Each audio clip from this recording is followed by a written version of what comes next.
oui, on va évoquer les saisons d'Hudson. Donc, Frédéric Hudson, c'est un coach américain, hein. Il a créé en 73 le Fielding Institute. Il était d'abord docteur en philosophie. C'était à la fois un philosophe, un pédagogue, un coach. C'était un des grands coachs américains. Il a coaché des entreprises comme Lockheed, Moto Relax, Davidson, etc. Et il a commencé à partir des années 80 à voir que la société ne fonctionnait plus comme la société du début du siècle. C'est-à-dire, au début du siècle, on considérait que ce qu'il fallait dans sa vie, c'était la stabilité. À partir des années 80, et ça s'est amplifié par la suite, il n'y a que des changements dans nos vies. Vous voyez ? Autrefois, on voyait la vie comme une pente linéaire croissante pour celui qui avait fait des bonnes études. Donc, en faisant des bonnes études, on avait une bonne profession. On avait à la clé la sécurité, le succès, le bonheur, la joie. Tout était programmé, vous voyez, à la limite, vous aviez fait vos études, vous exerciez dans le métier qui était directement lié à vos études. Ensuite, vous preniez votre retraite, et puis jusqu'à la pierre tombale, tout était programmé, quoi. Le caveau familial. Voilà, le caveau familial, quoi. Tout était programmé, tout s'inscrivait soit sur une pente ascendante, soit sur une pente descendante, mais voilà, c'était la linéarité. En fin de compte, au-delà des années 80, on vit des cycles, et c'est ça qu'il appelle les saisons. Autrefois, on pensait qu'il y avait 2 temps dans la vie. Il y avait un temps où on étudiait, et puis un temps où on exerçait le métier qui était directement lié aux études qu'on avait faites. C'est fini, on est étudiant à vie. Vous en êtes un exemple, Emma, vous avez commencé une profession, vous êtes en train de faire autre chose, et des tas de gens sont amenés à faire des évolutions dans leur carrière professionnelle. Il y a des tas de gens qui commencent à être ingénieurs et puis ils vont dans d'autres horizons. Donc voilà, c'est les changements. Et puis autrefois, on pensait que la société nous structurait, c'était le dehors qui agissait sur le dedans étant chaque individu, et puis on s'aperçoit qu'on a un pouvoir de changer la société, ce qu'on voit pleinement actuellement, c'est-à-dire on a le pouvoir de changer la société. La société n'est plus cette espèce de monstre inamovible et indestructible. Non, on peut vraiment la changer. Et donc, Hudson, on va prendre un exemple un peu caricatural, mais ça va permettre aux gens de comprendre que dans la vie, il est normal de vivre de multiples saisons.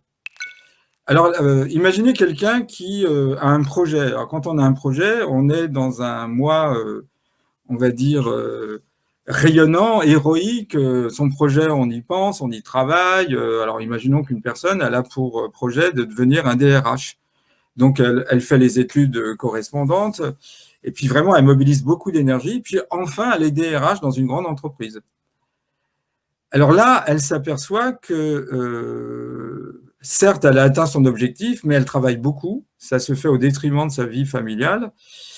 Et à un moment donné, se pose la question, est-ce que je suis toujours en phase avec ce projet? Donc, on rentre dans une forme de désynchronisation et un moi qui va se désengager parce qu'on s'aperçoit que finalement, trop de travail, donc ça se fait au détriment de la vie familiale. On ne voit pas ses enfants grandir. Ça nous plaît plus.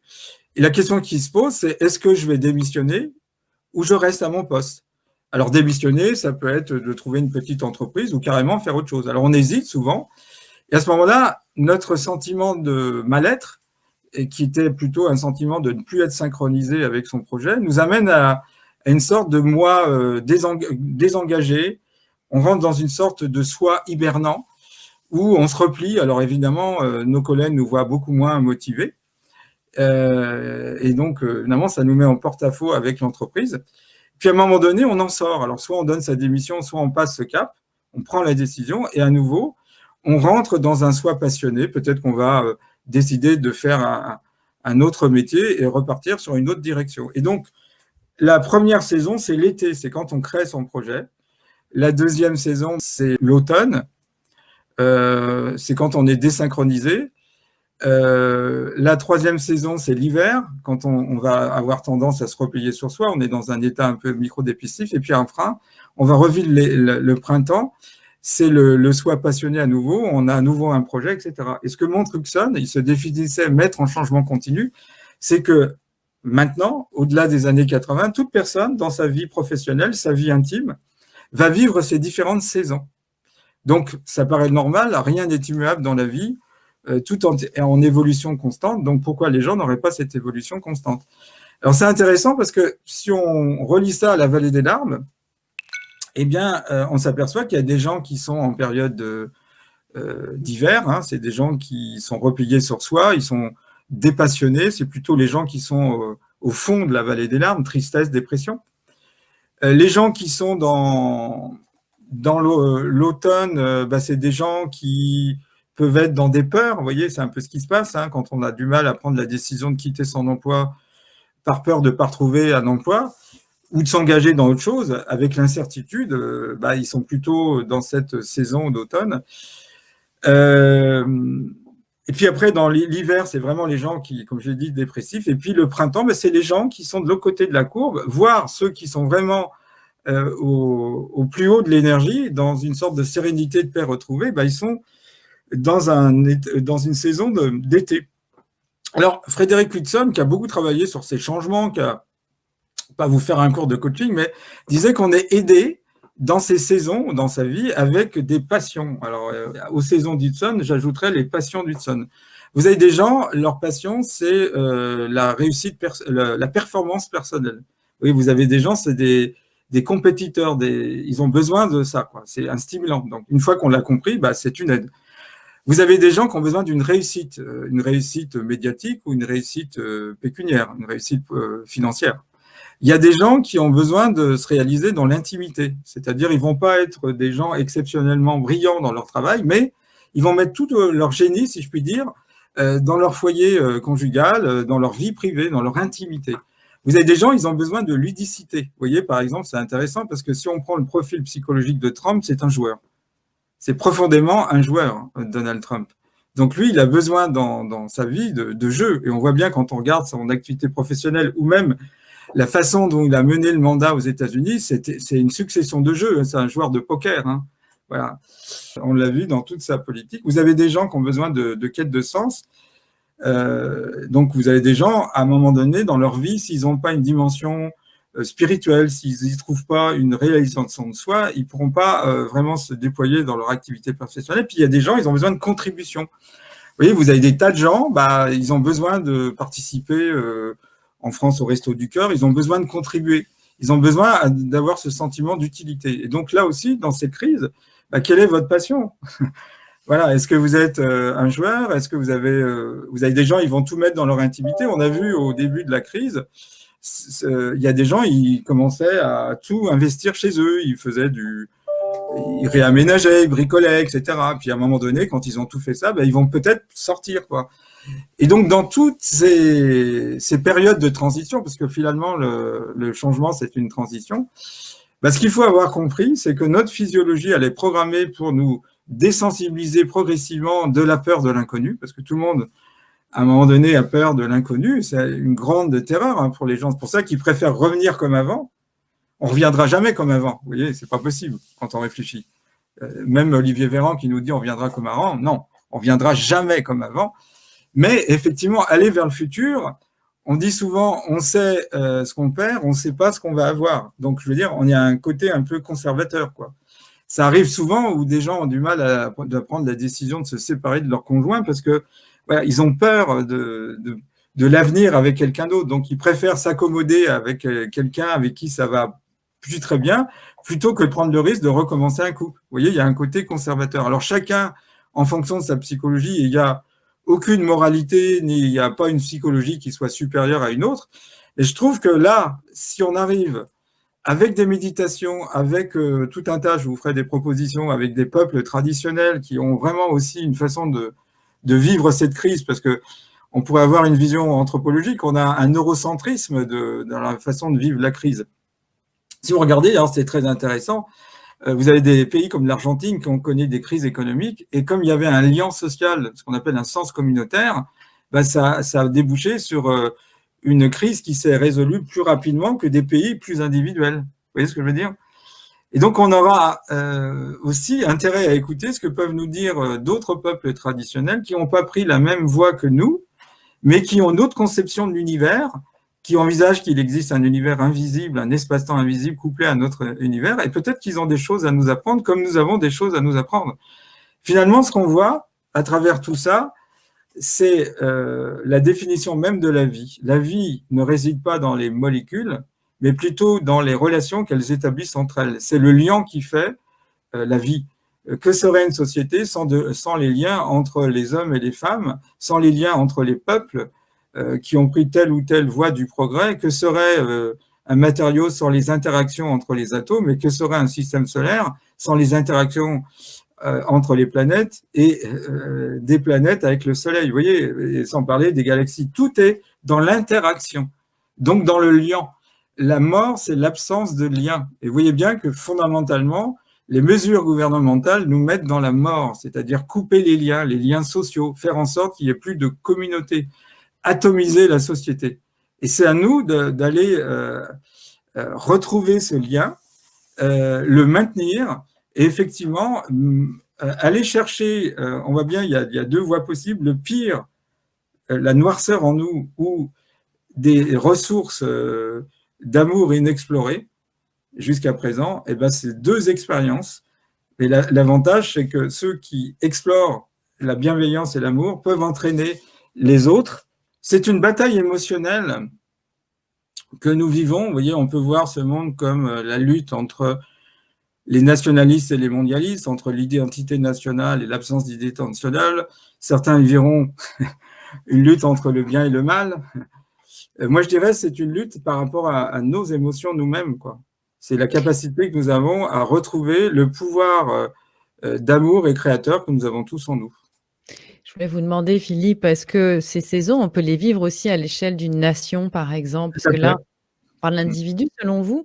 Dans ce cas, on va dire en Europe, hein, on est à quelle saison, là, maintenant, à l'échelle de la globalité? Bah, le gouvernement essaye de nous faire rentrer dans la saison de l'hiver, vous voyez, avec un confinement sévère. On nous annonce un confinement encore plus dur que les autres. Je pense qu'il y a un petit pourcentage de gens qui sont… Alors, quand je dis un petit pourcentage, je ne sais pas, je ne pense pas que c'est majoritaire, mais qui sont soit dans l'été, c'est un petit pourcentage, mais plutôt dans le printemps. Vous voyez ce que je veux dire? On sent que… Voilà.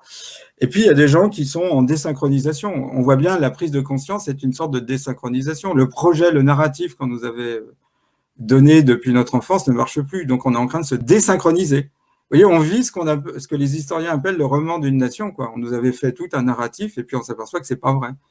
Donc, il y a des gens qui sont plutôt en période d'automne, d'hiver. Alors, dans une saison, ben, c'est pas la même chose si on est au début de l'hiver ou la fin de l'hiver. Donc, je pense que ce qui est en train de se passer, c'est qu'il y a beaucoup de gens qui sont en train de vivre la fin de leur hiver ou la fin de leur automne.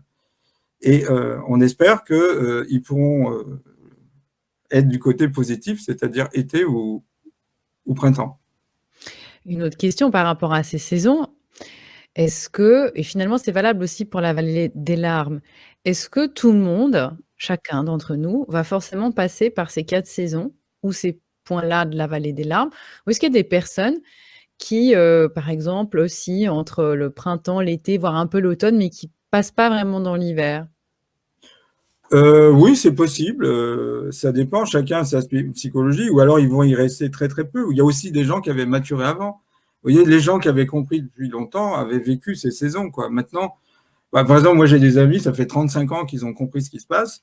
Donc ils ont vécu leur printemps, leur hiver et leur automne. Donc voilà, pour eux, ils attendaient ça. Donc ils sont plutôt dans l'été. Vous voyez, pour eux, ils sont plutôt dans un projet. Ce qui les intéresse, c'est le nouveau monde, si vous voulez. Alors, il n'y a pas vraiment de règles. On peut des fois passer une étape. Alors, des fois, vivre ces émotions, c'est bien de les vivre parce que souvent, les hommes, ils sont un peu distants de leurs émotions. C'est au moins l'atout des femmes, elles le vivent pleinement. Donc, je dirais que c'est une pente générale. On n'est pas obligé, c'est comme dans les étapes de Kubler-Ross, de les vivre dans le même ordre. Mais en matière de saison, je pense que dans une vie, on le voit, regardez un couple, qu'est-ce que c'est au départ? C'est l'été. Puis après, l'homme qui paraissait idéal ou la femme qui paraissait idéale, ben, ça paraît moins idéal, donc on rentre en automne. Des fois, quand vraiment on s'aperçoit qu'il y a une dérive, année après année, bah, c'est l'hiver, et puis après, bah, soit le couple finit par surmonter la difficulté et repart sur d'autres bases, soit effectivement il y a une séparation, mais chacun peut-être va retrouver un partenaire où à nouveau il pourra vivre les saisons. Je ne sais pas comment vous dire, c'est les cycles, la vie est cycle, donc on vit des cycles. Et c'est ça la différence. On nous a fait croire que une fois qu'on avait réussi nos études, tout allait bien. On avait acheté en quelque sorte la sécurité, la sérénité, le bonheur, la joie. Il n'y avait plus rien. Ben non, on voit bien que c'est plus du tout le cas. La carte postale. Oui, la carte postale. Voilà, alors je pense que ça va éclairer les gens. Moi, en tous les cas, je l'utilise beaucoup dans mes coachings et je vois que ça aide beaucoup les gens. Et il y a des fois, on peut les aider. Mais vous voyez, par exemple, si vous faites un coaching avec une personne qui est en hiver, vous ne pouvez pas la booster de la même façon que la personne est au printemps. Vous voyez, si la personne elle commence à rentrer dans le printemps, vous pouvez lui dire, bah, vas-y, c'est le moment, affine ton projet, dis-moi comment c'est. Mais si vous êtes en hiver, vous êtes dans un coaching d'accompagnement. Donc, ce que veut le plan qui semble se décider en France, c'est d'amener un confinement de plus en plus dur pour que les gens soient dans un état dépressif ou rentrent dans une saison d'hiver, d'hibernation. D'ailleurs, symboliquement, ce qui nous est proposé, c'est quasiment une hibernation, quoi.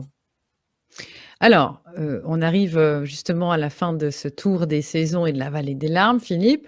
Et comme on finit toujours sur des outils clairs et précis pour qu'on puisse imaginer quelque chose de positif, au moment où on enregistre cette vidéo, c'est l'hiver, hein, il neige en tout cas à Genève. Je ne sais pas chez vous, Philippe, mais ici, c'est l'hibernation en tout cas. Les écureuils se sont planqués. Ils ont mis les noisettes au chaud. Alors, comment on fait maintenant, en gros, pour ceux qui ne sont pas dans l'été, hein, ceux qui sont encore dans on va dire, dans des retombées pas toujours simples émotionnellement, quelques outils ou quelques réflexions personnelles? Déjà, il faut accepter la situation, c'est-à-dire il faut dire, bah oui, je vis ça, je dois le vivre pour m'en débarrasser. En fin de compte, le vivre, c'est le faire disparaître. Tant qu'on bloque, vous voyez ce que je veux dire? Vous avez des gens, ça me rappelle une anecdote où j'avais un ami, sa femme était tout le temps en colère.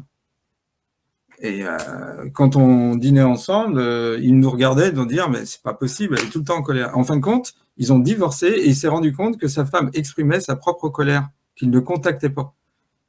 Et quand il a compris ça, eh ben, ils se sont remariés et le couple a fonctionné parce que madame ne jouait plus le rôle de paratonnerre. Vous voyez, les émotions, il ne faut pas les bloquer, il faut les vivre. Ensuite, essayez de voir dans votre entourage dans quelle étape de la vallée des larmes ou dans quelle saison est la personne avec qui vous vivez. Essayez de le comprendre. Et le fait de comprendre qu'à un moment donné, on ne peut pas les amener à sortir. Vous ne pouvez pas faire sortir quelqu'un de l'hiver pour l'amener dans l'été. Vous voyez ce que je veux dire? Il doit progressivement remonter.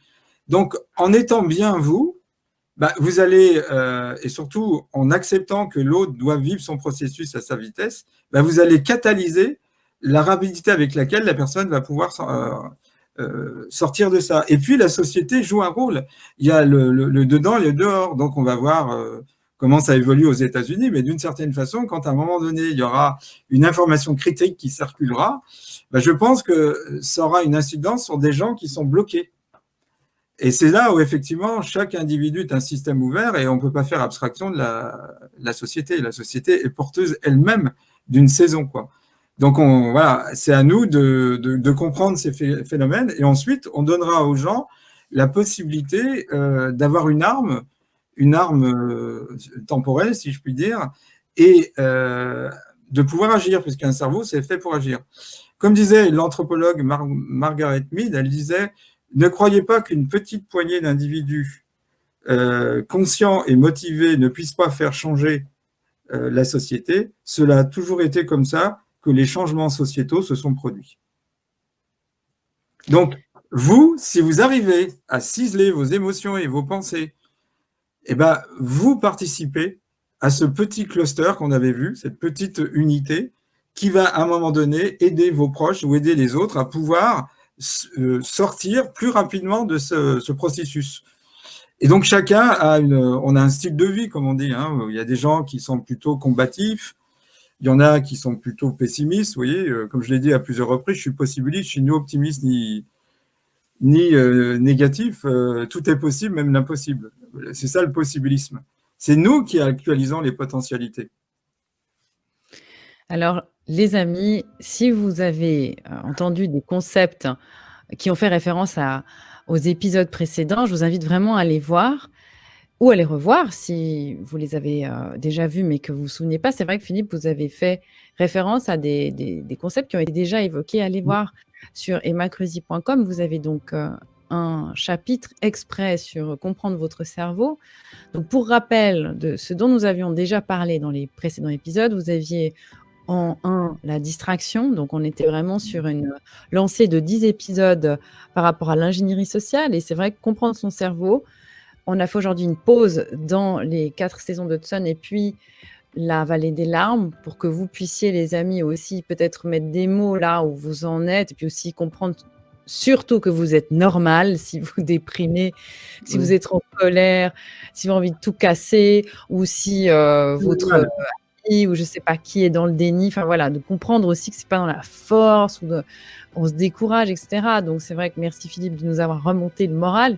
Et vous retrouvez aussi quand même beaucoup de ces concepts-là dans les épisodes précédents, puisque comprendre son cerveau, l'ingénierie sociale passe aussi par ces concepts. On les retrouve.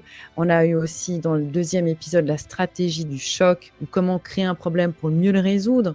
Effectivement, on sort du déni à ce moment-là aussi, quand on commence à ouvrir les yeux sur ce qu'est l'ingénierie sociale. Et ça demande aussi beaucoup on va dire comment ça, du calme aussi, hein, parce que Philippe, quand on commence à ouvrir un peu les yeux sur certaines réalités, ça fait référence à quelque chose que vous nous avez tellement dit. Quand on sort du déni, eh bien là, il faut se positionner, peu importe sa position. Ça demande aussi de prendre ses responsabilités, donc c'est pas toujours confortable. Au moins, quand on voit pas, on ne sait pas, donc on n'est pas obligé de se positionner ou ça appelle pas cette responsabilité. Dans le 3e épisode, vous nous aviez parlé de la dégradation progressive, comme vous aimez l'appeler, le fascisme progressif en dilution 5CH. Il me semble que c'est votre copyright. Et puis, la stratégie du différé. Donc maintenant, on a fait cette pause. On va continuer le chemin. La prochaine émission sur s'adresser au public. S'adresser au public comme à des enfants, s'adresser à l'émotionnel plutôt qu'à la réflexion, etc. Mais on ne s'éloigne pas du sujet parce que finalement, l'ingénierie sociale, c'est l'art de manipuler les gens, on va dire, avec des moyens bien aguerris, mais c'est aussi amener les gens à vivre des états émotionnels. Vous voyez ce que je veux dire? La sidération en est un exemple. On verra d'autres éléments conceptuels qui permettront de mieux comprendre ce qu'on vit. C'est comme si on accompagnait tous nos auditeurs à comprendre ce qu'ils vivent. Et puis après, on leur donnera des armes pour pouvoir agir, puisque ça, c'est vraiment le plus important pour un cerveau, c'est agir. Et donc, l'inhibition de l'action, qu'on avait vu aussi, je crois que c'était dans la première émission, dans la 2e émission, l'inhibition de l'action, voilà, c'est un concept important, parce que quand vous pouvez ni fuir, ni agresser, vous auto-agressez. Les amis, vous pouvez retrouver Philippe à l'unité du savoir. Vous avez le lien dans le descriptif de cette vidéo-là. C'est un vrai prisme, Philippe, qui nous apporte tellement d'éclairage. Merci beaucoup, en tout cas. Merci à vous pour me permettre de m'exprimer et puis la grande liberté que vous laissez à vos intervenants. Merci Philippe, en tout cas, c'est un vrai plaisir. Vous nous consacrez beaucoup de temps et on vous dit merci. Et au nom de tous les abonnés qui m'écrivent, un grand merci Philippe. Et ça continue. Les amis, partagez cette vidéo si vous pensez qu'elle peut être utile à quelqu'un. Et Dieu sait s'il y a beaucoup de personnes qui auraient besoin d'un peu d'éclairage. Au revoir Philippe, à la semaine prochaine. Au revoir, et à la semaine prochaine. À bientôt. À bientôt.